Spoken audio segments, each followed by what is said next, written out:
Paano mo i-disregard yun? Kaya ba Kaya mas masahol pa kay Judas yung maghuhudas sa amin.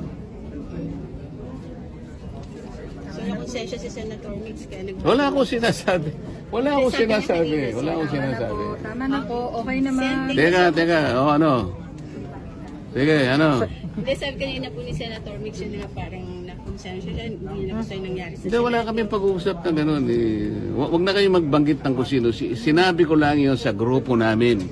Hindi namin kagrupo si Senator Mix. Okay? Sir, sorry, yung nangyari po nung Wednesday, nandito din kayo, sir, di ba, nung nagputukan? Oo, kaya lang. Nakaupo ako ron. Nag-iisip, bakit kaya nangyari? Nalulungkot ako. Sabi ko, bakit kaya nangyari sa bansa namin ito? Ako. Pagkatapos, sari-sari kami raw ang nag-instigate. Kayo ba na...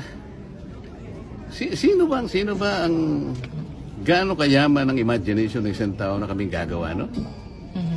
Nagkukukus kami, in-extend namin ang kukus dahil ang sabi nila darating, tumawag ang House of Representatives. Totoo naman na diniliber nila, sinabit nila yung articles of impeachment.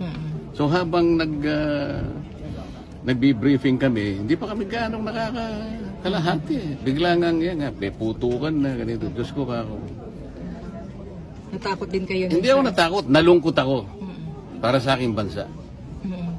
Kailangan bang mangyari?